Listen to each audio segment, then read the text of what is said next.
Comment. అంటే supreme court case మెరిట్స్లోకి వెళ్ళి ఆడ ఎస్సీ భూములు ఎస్సీయా రాష్ట్ర ప్రభుత్వానియా, రాష్ట్ర ప్రభుత్వం ఆ భూముల్ని అమ్మవచ్చా లేదా, ఇవి అందులో రాష్ట్ర ప్రభుత్వము దీన్ని ఐటీ కంపెనీలకు ఇవ్వవచ్చా ఇవ్వకూడదా, ఈ అంశాల జోలికి సుప్రీంకోర్టు వెళ్ళలేదు. సుప్రీంకోర్టు రైజ్ చేసిన అంశాలు ఏంటంటే, ఒకటి, what is the compelling urgency, అంటే మీరు ఇంత అర్జెంటుగా అక్కడ పనులు చేయాల్సిన అవసరం ఏంటి అని. ఇది ఫస్ట్ క్వశ్చన్ సుప్రీంకోర్టు అడిగింది. ఆగమేఘాలపైన పెట్టి, ఎందుకంటే సుప్రీంకోర్టు ముందుకు అది సుయోమోటోగా వచ్చింది. అంటే గోడబర్మన్ జడ్జిమెంట్ అనే ఎన్విరాన్మెంటల్ కన్సర్న్స్ పైన సుప్రీంకోర్టు ఇచ్చిన కీలక తీర్పులో అమికస్ క్యూరీ, అంటే కోర్టుకు సహాయకుడిగా వ్యవహరించే వారిని అమికస్ క్యూరీ అంటారు. అమికస్ క్యూరీ ఒక రిపోర్టు దీన్ని రైజ్ చేస్తే supreme court Telangana high court judicial registrar తక్షణం వెళ్ళి ఈవినింగ్ లోపల మీరు 3:30 లోపల మాకు రిపోర్ట్ ఇవ్వండి అంటే, ఆ రిపోర్ట్ ఆధారంగా చేసుకొని ఈ నెల 16వ తారీఖు వరకు ఏ పనులు చేపట్టకూడదు అంటూ ఆదేశాలిస్తూ అడిగిన మొదటి ప్రశ్న ఏంటంటే, అంత అర్జెన్సీ ఏంటి? ఇది ఫస్ట్ ఫండమెంటల్ క్వశ్చన్. రెండవది ఏంటంటే, ఏదైనా ఒక డెవలప్మెంట్ యాక్టివిటీ చేపట్టాలి అంటే ఎన్విరాన్మెంటల్ ఇంపాక్ట్ అసెస్మెంట్ అంటారు. అంటే పర్యావరణ ప్రభావం పైన అంచనా వేయాలి. సో దాని ఎన్విరాన్మెంటల్ ఇంపాక్ట్ అసెస్మెంట్ ఉందా అని అడిగారు. మూడవది ఏంటంటే, చెట్లు నరుకుతున్నప్పుడు కొన్ని చట్టాలు ఉన్నాయి. ఒకటి, అది అడవి అయితే అటవీ శాఖ అనుమతి కావాలి. అడవి కాకపోయినా కూడా అప్పుడు మన దగ్గర కూడా చర్చ వస్తుంది. వాల్టా చట్టం కింద ఈవెన్ ప్రైవేట్ ల్యాండ్స్లో కూడా ఒక చెట్టు తీసేయాలన్నా కూడా ఆ మున్సిపాలిటీ పర్మిషన్ కావాలి. ఇప్పుడు అందరికీ తెలుసు, మన ఇళ్లలో కూడా పెద్ద పెద్ద చెట్లు పెరిగి ఇబ్బందిగా మారినప్పుడు ఆ పర్మిషన్, మున్సిపాలిటీ వాళ్ళ పర్మిషన్ తీసుకొని దానికి ఎంతో రుసుము చెల్లించి పర్మిషన్ తీసుకొని మన చెట్టు మనం నరికించుకోవాల్సి ఉంటుంది. అది చట్టం చెప్తుంది. అందుకే సుప్రీంకోర్టు అన్నది ఏంటంటే, అటవీ శాఖ అనుమతి ఉందా, అలాగే ఈ చెట్లు నరుకుతుండడానికి స్థానిక చట్టాలలో ఏమైనా అనుమతులు ఉన్నాయా, అంటే వాల్టా చట్టం లాంటిది కావచ్చు. ఈ 3 కీలక ప్రశ్నలు సుప్రీంకోర్టు అడిగి చీఫ్ సెక్రటరీ ఆఫ్ తెలంగాణ గవర్నమెంట్ను రిపోర్ట్ ఇవ్వండి అన్నారు. దాంతోపాటు తెలంగాణ గవర్నమెంట్ చీఫ్ సెక్రటరీని పర్సనల్గా దీనిపైన బాధ్యులు చేశారు. అన్ఫార్చునేట్లీ కోర్టులకు కూడా ఈ మధ్యకాలంలో వ్యాఖ్యలు మీడియాలో పతాక శీర్షికలు అవుతున్నాయి. వ్యాఖ్యలు వేరు, తీర్పులు వేరు. వ్యాఖ్య తీర్పు కాదు. వ్యాఖ్యలు చాలా సెన్సేషనల్ కామెంట్స్ చేస్తున్నారు. ఎప్పుడో ఒకరోజు బహుశా సుప్రీంకోర్టే దానిపైన కొంత సెల్ఫ్ రెస్ట్రెయింట్ చెప్తుంది, నా నమ్మకం. ఎందుకంటే భారత న్యాయ వ్యవస్థ చాలా గొప్పది. సో జడ్జెస్ చాలా సందర్భాల్లో చేస్తున్న కామెంట్స్ సెన్సేషనల్ స్వభావాన్ని కలిగి ఉంటాయి. నిన్న కూడా కామెంట్ ఏంటి అంటే, చీఫ్ సెక్రటరీని జైల్లో పెడతాం, ఒకవేళ కంప్లైంట్ కాకపోతే అదే చోట జైలు కట్టి, సో జైల్లో పెడతాం, మీరు అదే కోరుకుంటే మేమేం చేసేది లేదు అని వ్యాఖ్యలు చేశారు. ఇవాళ పత్రికల్లో కూడా అది ప్రధానమయ్యారు. ఒకటి, చీఫ్ సెక్రటరీని పర్సనల్గా అకౌంటబుల్ చేయడం కరెక్ట్. ఎందుకంటే గవర్నమెంట్ పొలిటీషియన్స్ డిసిషన్ అయినప్పటికీ కూడా బ్యూరోక్రసీ ఇది అకౌంటబుల్ కనుక సమస్య సీరియస్నెస్ రీత్యా, సమస్యకున్న అర్జెన్సీ రీత్యా, అది సమాజం దృష్టి ఆకర్షించిన తీరు రీత్యా, పర్యావరణ పరిరక్షణ ప్రాధాన్యత దృష్టిలో పెట్టుకొని supreme court chief secretary personally accountable చేయడంలో తప్పేమీ లేదు. సుప్రీంకోర్టు చూపిన కన్సర్న్కి అది ఉదాహరణ. ఎందుకంటే గ్రీన్ జడ్జిమెంట్స్ సుప్రీంకోర్టు చాలాసార్లు ఇచ్చారు, హరిత తీర్పులు అంటారు. అంటే ఎన్విరాన్మెంట్ విషయంలో చాలా బలమైన తీర్పులు సుప్రీంకోర్టు ఇస్తూ వచ్చింది. కానీ ఇఫ్ మీరు దీన్ని కంప్లై చేయకపోతే మిమ్మల్ని జైల్లో పెడతాం, అసలు ఆ స్థాయిలో వ్యాఖ్యలు చాలా ఆశ్చర్యాన్ని కూడా కలిగిస్తున్నాయి. Chief secretary is also a very senior most IAS officer. Chief secretary is also head of the executive. Executive జ్యుడిషియరీపై కానీ, జ్యుడిషియరీ ఎగ్జిక్యూటివ్పై కానీ వ్యాఖ్యలు చేసినప్పుడు అది వారి పట్ల సమాజంలో తప్పుడు అభిప్రాయము లేదా వారి పట్ల అండర్మైన్ చేసేటువంటిది ఉండకూడదు. కంటెంప్ట్ ఆఫ్ కోర్ట్ అని ఎందుకంటారు? కోర్టుల పైన కోర్టుల అథారిటీని అండర్మైన్ చేసినట్లు కూడా ఉండకూడదు.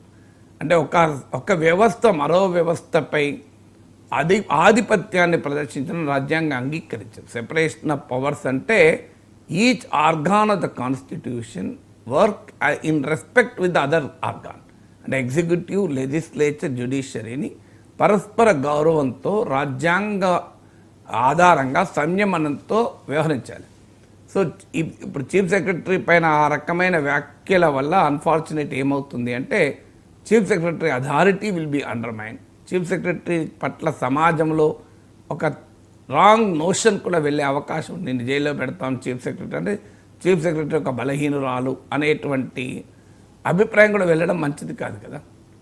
చీఫ్ సెక్రటరీ తప్పు చేస్తే చీఫ్ సెక్రటరీ అయినా జైల్లో పెట్టచ్చు, కోర్టులకు అధికారాలు ఉంటే దానికి అభ్యంతరం లేదు. ఇవన్నీ ఇఫ్లే కదా. అంటే మీరు కనుక దీన్ని అమలు చేయకపోతే మీరు ఆ స్థలంలోనే జైలు కడతాం, టెంపరీ జైలు, అందులోనే మీరు ఉంటారు. అది ఈ రకమైన కామెంట్స్ పతాక శీర్షికలకు ఉపయోగపడుతుంది. కానీ జ్యుడిషియరీ ఎగ్జిక్యూటివ్ల మధ్య ఉండాల్సిన రెస్పెక్టబుల్ రిలేషన్షిప్ పైన అది అడ్వర్స్ ప్రభావం చూపుతుంది. మరి న్యాయ వ్యవస్థ ఎందుకు కామెంట్ చేసిందో మనము ప్రశ్నించలేము.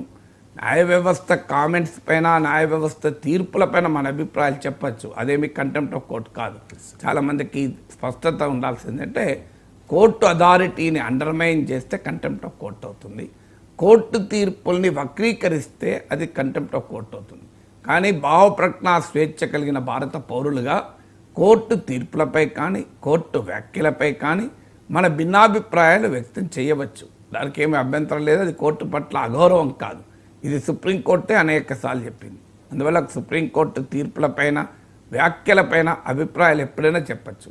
సుప్రీంకోర్టు వ్యాఖ్యలు ఒకవైపు ఖచ్చితంగా మనం ఆహ్వానించాలి, హర్షించాలి. ఇలాంటి అంశం పైన వెంటనే స్పందించిన తీరు కానీ, ఆదేశాలు ఇచ్చిన తీరు కానీ చాలా మెచ్చుకోవాల్సినటువంటి అంశం. అంటే పౌరులకు ఒక విశ్వాసం. ఇలా పౌరులు ఏమంటున్నారు, మాకు లంగ్ స్పేస్ కావాలి, మాకు పర్యావరణం కావాలి, మహానగరాన్ని కాంక్రీట్ అరణ్యాలుగా మార్చకూడదు అని పౌరుల వాదన. పౌరుల వాదనకు ఎగ్జిక్యూటివ్ ప్రభుత్వం పట్టించుకోకుండా వ్యవహరిస్తున్న సందర్భంలో పౌరులకు ఒక విశ్వాసాన్ని కల్పించే రీతిలో సుప్రీంకోర్టు ఇంటర్వ్యూన్ అయింది. అందువల్ల సుప్రీంకోర్టు ఇంటర్వెన్షన్ను ఖచ్చితంగా పర్యావరణవాదులైనా, ప్రజాస్వామ్యవాదులైనా హర్షించాలి. అదే సమయంలో సుప్రీంకోర్టు వ్యాఖ్యల్లో కాస్త చీఫ్ సెక్రటరీని జైల్లో పెడతాం, జైలుకు పోవాల్సి వస్తుంది, అది కూడా అన్నీ తప్పు చేసినప్పుడు జైలుకు పంపడం వేరు, నీవు తప్పు చేస్తే జైలుకు పంపుతాం, అక్కడే జైలు కడతాం అనడం వేరు కదా. సో ఆ వ్యాఖ్యలు కాస్త నాలాంటి వాడికి ఎక్కడో చోట ఎగ్జిక్యూటివ్ గౌరవాన్ని కూడా ఇదేమో దెబ్బతీస్తుందేమో. సమాజం దృష్టిలో చీఫ్ సెక్రటరీ అనే వ్యవస్థ పట్ల, వ్యక్తులు ఎవరైనా ఉండని, ప్రభుత్వాలు ఏమైనా ఉండని, సో వ్యవస్థ పట్ల ఒక పొరపాటు ధోరణి, చీఫ్ సెక్రటరీ ఏదో నేరం చేసినట్లు, ఆమె జైలుకు పోవడానికి రెడీగా ఉన్నట్లు అభిప్రాయాన్ని కలగడం కూడా అది చీఫ్ సెక్రటరీ మంచిది కాదని నాకు అనిపిస్తోంది. సో అందువల్ల కానీ ఇందులో సుప్రీంకోర్టు చేసిన వ్యాఖ్యల్లో ఇది రిజిస్ట్రార్ జ్యుడిషియల్ ఇచ్చిన రిపోర్ట్లో మీకు నెమళ్ళు వీటి గురించి కూడా ప్రస్తావన ఉంది, పక్షులు మీకు లేళ్ళు వీటి గురించి కూడా ప్రస్తావన ఉంది, అవి పారిపోతున్నాయి. దీన్ని బట్టి ఇక్కడ అడవి ఉంది, వన్యమృగాలు సంరక్షణ పొందుతున్న జీవిస్తున్న అడవి ఉంది అని కూడా సుప్రీంకోర్టు వ్యాఖ్యానించింది. ఈ మధ్య కాలంలో హైకోర్టులో అడ్వకేట్ జనరల్ వాదించాడు, ముంగీసలు పాములుంటే అడవి అవుతుందా.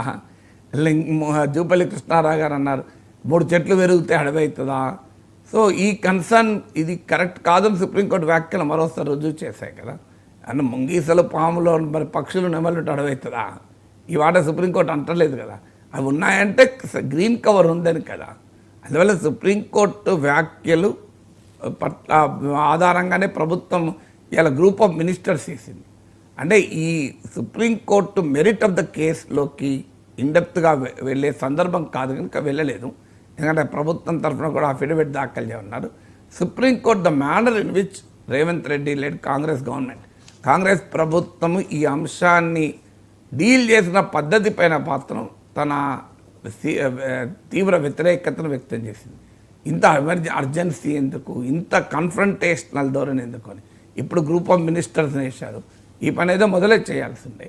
మొదలే చేసి ఉంటే ఇక్కడ దాకా వచ్చేది కాదు కదా. ఒక పొలిటికల్ కన్సెన్సస్ కొరకు ప్రయత్నం, పొలిటికల్ కన్సెన్స్ సులభం కాదు మన సమాజంలో, ప్రజాస్వామ్యంలో. అధికార పార్టీ ఒకటంటే ప్రతిపక్ష పార్టీలు ఒకటంటాయి. బట్ కాస్త సివిల్ సొసైటీస్తో కొంత విస్తృతమైన సంప్రదింపులతో వ్యవహారం చేయాల్సి ఉండే. కానీ ప్రభుత్వాలు ఏమవుతున్నాయంటే అటు సంక్షేమ పథకాల భారం తన్నుకొస్తుంది, ఆర్థిక పరిస్థితులేమో అందుకు అనుమతించలేదు. ఇచ్చిన హామీలను అమలు చేయడానికి, హామీలు అమలు చేయకపోతే ప్రజల్లో అసంతృప్తి వస్తుంది. ప్రతిపక్షాలేమో అమలు ఎందుకు అమలు చేయవని ప్రశ్నిస్తున్నది. డబ్బులు కావాలంటున్నామో ఆర్థిక వ్యవస్థ అందుకు అనుమతించడం లేదు. ఎందుకంటే ప్రతి ప్రభుత్వం అప్పులు చేసుకుంటూ పోతుంది, అప్పుల భారం పెరిగిపోతుంది, జీతాల భారం పెరిగిపోతుంది. దీనివల్ల ఏ చిన్న మార్గమైన ఆదాయం పెంచుకోవడానికి అవకాశం వస్తే దాన్ని సద్వినియోగం చేసుకోవాలని ప్రభుత్వాల బాధన. ఆ ప్రభుత్వాలకు కనిపించే ఒక విలువైన అవకాశం భూములు అమ్మడం. అందువల్ల డెమోక్రసీలో దీని రూట్ కాజ్ ఎక్కడుంది అంటే ఆదాయాన్ని మించిన ఖర్చు పెట్టే రాజకీయ ధోరణి పైన ఉంది. ఆదాయాన్ని మించిన హామీలు ఇచ్చే రాజకీయ వ్యవస్థలో ఉంది. ఎందుకు మరి ప్రజలు కూడా అలాంటి హామీలు కోరుకుంటున్నారు. అలా హామీలు ఇచ్చిన వాళ్ళకే ఎక్కువ ఓట్లు వేస్తున్నారు. మేము 3,000 పెంచానంటే 5,000 పెంచాను, 10,000 పెంచానంటే వాళ్ళకు ఓట్లు వేస్తున్నారు. భూములు అమ్ము నువ్వు ఏమన్నా మాకేంది అని. సో ప్రజలు కూడా ఇలాంటి పథకాలు, ఇది ఆర్థిక వ్యవస్థపై ఎలాంటి ప్రభావం పడుతుంది, ఇలాంటి హామీలు మనం కోరవచ్చని ఎవరు అనుకుంటారు. తెలంగాణలో, ఆంధ్రప్రదేశ్లో మనం చూసాం కదా. అంతకుముందు ప్రభుత్వాలు ఇచ్చిన సంక్షేమం కన్నా మాకు ఎక్కువ ఇస్తామని హామీ ఇచ్చాకనే వాళ్ళు ఓట్లేశారు. మరి ప్రజలు ఓట్లు వేసిన తర్వాత రాజకీయ పార్టీలు ఏం చేయాలి? అలా సంక్షేమం మీద ఖర్చు పెట్టాలంటే ఆర్థిక వ్యవస్థ అనుమతించదు. అందుకొరకు అప్పులు చేయడం మొదలు పెడుతున్నారు, లేదంటే ఆస్తులు అమ్మే కార్యక్రమం చేస్తున్నారు. రూట్ కాజ్ ఎక్కడుంది ఈ భూముల అమ్మకాలకు? ఎందుకు 50 ఏళ్ల కింద భూములు అమ్మలేదు?